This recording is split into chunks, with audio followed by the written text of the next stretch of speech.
Magandang araw kaibigan! Tuloy po kayo sa Felicidad's Channel. Sa mga kwento ng buhay at pag-ibig na hinalukay sa natatagong baul ni Felicidad. Pero bago po tayo magpatuloy, huwag niyo pong kalilimutan na i-like ang video, i-subscribe ang channel, at i-click ang notification bell para lagi kayong updated sa mga parating pa na upload.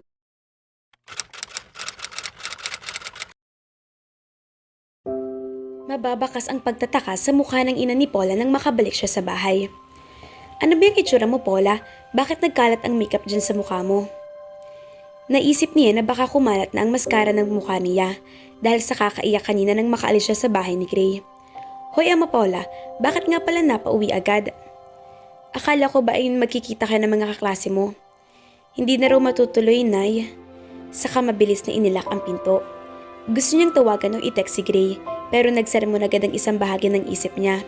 Gaga ka ba? Sasaktan mo lang lalo ang puso mo. Hayan nga't may kadate siya sa Boracay. Kukulitin mo pa. Kailan ka ba mauumpog at magigising na hindi mo kailanman mapapaibig si Gray? Naiinis na pinahid niya mga luha sa kanyang mga pisngi. Nakasakay na si Gray sa kotse niya patungo sa condominium building na tinutuluyan ni Keisha. Kanina pa siya naiinis sa sarili dahil hindi mawaglit-waglit sa isip niya si Paula. Apektado siya sa nakita niyang lungkot at kirot sa mga mata nito nang sabihin niyang pupunta siya sa Boracay kasama si Keisha. Di yata tama ang hinala ni Hanso na may gusto si Paula sa kanya. Nagminor siya ng mag-red light sa intersection na sa puniyang ulo.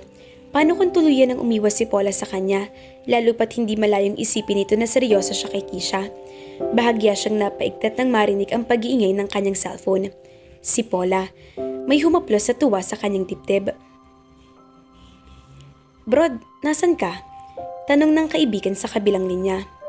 On the way para sunduin si Keisha. Nandito na ako sa Taft Avenue. Hindi ka talaga excited ano? Excited saan? Sa 1 week na bakasyon ninyo ni Keisha syempre. Alam mo naman na ginagawa ko lang assignment ko tol. Pero tiyak na magkakagusto ka rin kay Keisha kapag nasa Boracay na kayo. Magsuot lang iyon ng bikini, tiyak na bibigay ka. Ewan lang. Well, kung sakaling hindi mo talaga magustuhan, nandito lang ako nasasalo kay Keisha Sen. Pagkasabi ni Nay, humagalpak ito ng tawa sa kabilang linya. Umusad na uli ang trapiko. Gustong-gusto niyang ungkatin ang tungkol kay Paula, pero hindi naman siya nagkaroon ng lakas ng loob. Natakot siya na baka kantsawan siya ng kaibigan kapag sinabi niyang apektado siya sa nakitang lungkot sa mga mata. Brad, nandyan ka pa ba? Oo. Magte-text na lang ako mamaya sa'yo kapag nasa airport na kami. Sige tol, enjoy. Umungulan siya bilang tugon. Pagkatapos ng pag-uusap nila ng kaibigan, hindi pa rin nawawaglit sa isip niya si Paula. Di yata siya talaga ang sadya nito kaninang umaga. Nagpaganda at nag-ayos pa ito para sa kanya. May gusto nga siya sa akin. Hindi niya maipaliwanag ang tuwang hatid niyan sa isang sulok ng kanyang puso. Kasasahod ko lang kahapon, Paula. Sabi niya isang umagang habang nagwawalis ito sa bakuran. Talaga? Wow, pa-burger ka naman. Hindi lang burger. Laureate pa kung kaya mo. Talaga? Oo. Abay ano pang ginagawa ko? Maligo na kaya ako't nang makaalis na tayo. Huwag ka namang masyadong atat. Mamayang tanghali na lang at kagigising ko lang. Maglilinis pa ako sa loob saka maglalaba. Sa SM Center Point sila nagtungo kinatanghalian. Hindi muna sila agad kumain. Naglilibot muna sila sa mall. Paula, pumili ka na rin ng tsinelas. Ha? Treat ko. Nagmamadali nga nagtungo ang babae sa ladies section para mamili ng tsinelas. Okay na ba itong napili ko, Gray? Masyado namang manipis ang swelas, yun na lang makapal para tumangkad ka kahit konti. Puro kapintasan ko na lang ang napupuna mo. Joke lang, ikaw naman. Tampo naman agad eh. Hoy, biro lang yun. Ito naman hindi na mabiro. Pinisil niya ang baba nito at tila lumiwanag ang paligid nang biglang umiti ito at binilatan siya, saka bumingis-ngis ang tuluyan. Isang lalaki ang kanina pa nasa loob ng lumang kotse na nakaparada di kalayuan sa Bellagio Tower. May gamit siyang binoculars at nakatutok ang mga iyon sa labas ng building. Maya-maya lang ay nakita na niyang paglabas doon ni Keisha. May hila-hilang trolley. Kasama ng dalagang isang gwapong lalaki na nakasuot ng sunglasses. May hila ring trolley ang lalaki habang ang isang kamay ay nakakapit sa braso ni Keisha. Pumaradang isang taxi sa harap ng mga ito, saka inilagay ang mga bagahe sa compartment ng taxi. Mabilis niyang dinampot ang cellphone at tinawagan ang kliyente niyang si Patrick Delen. Sir, Nandito ako sa labas ng condo building na tinuluyan ni Keisha Zen. Good. Anong balita? Pasakay siya ng taxi, sir. May kasamang isang lalaki. Anong itsura ng lalaki? May itsura, sir, at mukhang malayong lakad nila. May mga dala silang bagahe eh. Sa tingin mo, may relasyon sila ng lalaking kasama niya? Posible, sir. Nakikita mo pa ba sila ngayon? Hindi na, sir. Umalis na yung taxi. Kung ganun, sundan mo agad. Yes, sir. Mugto pa rin ang mga mata ni Paula kinagabihan ng dalawin siya ni Ellie sa kanilang bahay. Nakatulungko sila ng baitang ng hagdan at doon naghuntahan. Sumasakit na ang ngipin mo? Oo, pero konti na lang. Sigurado ka ba yung ngipin mong sumasakit? Ha? Iba kasi nakikita ko dyan sa mukha mo, parang may ibang dahilan eh. Nag-iwas siya ng tingin dito. Tumango na lang ito at muling magsalita ay iba na ang paksa. Siya nga pala, bukas ay pupunta kami ni tatay sa Cavite. Titingnan namin yung bibili naming jeep. Talaga? Oo. Gusto mo bang sumama? Total linggo naman bukas. Sige, sasama ako. Excited na ako na magkaroon ng jeep para masimulan ko ng pamamasada. Kunin mo akong konduktora ha? Oo ba? Ikaw pa, lakas mo kaya sa akin? Napangiti na siya. Salamat naman. O hayan, sa wakas nakangiti ka na uli. Baka pwedeng sabihin mo na sa akin kung anong tunay na problema. Kilala kita, Paula. Alam ko may tinatago kang problema. Si Gray na naman ba? Umalis kasi siya papuntang Boracay, kasama yung nililigawan niya. Baka nga girlfriend na niya yun. Hindi naman na bago yan sa'yo, diba? May nagiging girlfriend siya tapos sasaktan ka. Anong bago? Ilang taon mo na yatang pinagdanasaan si Gray. 17 ka pa lang nung una ka magkagusto sa kanya. Bagong lipat pa lang siya noon dyan sa baba ng bahay niyo. Nagkakaroon ng iba-ibang babae at ang kaibigan nating si Melay. Pero hindi pa rin mamatay-matay ang pagiging sintang pururot mo kay Gray. Hindi ako kagapuhan at walang may pagmamalas kayo. Kaya imposible magkagusto ka sa akin kahit ipagsiksikan ko pang sarili ko sa'yo. Ellie, hindi naman sa ganon. Okay lang, Paula, naiintindihan ko naman. Gusto ko lang laging ipaalala sa'yo na nandito ako lagi para maging sandalan mo kapag may problema ka.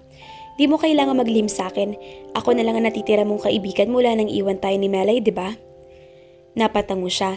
Nagbabanta na namang tumulo ang mga luha niya pero pinigil niyang sarili. Magpapaalam na ako. Pasado 9:00 na pala. Susunduin na lang kita bukas ng 7:00 ng umaga. Okay ba yon? Sige. 4 na araw na sina Gray at Keisha sa La Carmela de Boracay Resort Hotel. Magkatabi ang guest room na inookupa nila. Kahit anong pilit ni Gray na mag-enjoy ay hindi niya magawa. At kahit gaano pa kasexing dalaga sa papilit-pilit na skimpy bikini nito, kapag naliligo sila sa dagat ay hindi pa rin niya magawang iwaglit sa isip niya si Paula. Nababaliw na yata siya. Naririnig niya ang pagkatok sa labas ang tinutuluyan niyang silid. Napatingin siya sa wall clock. Pasado 7:00 na pala. Nasa labas na si Keisha na nakasuot ng off-the-shoulder summer dress at nakangiti ng buong tamis sa kanya.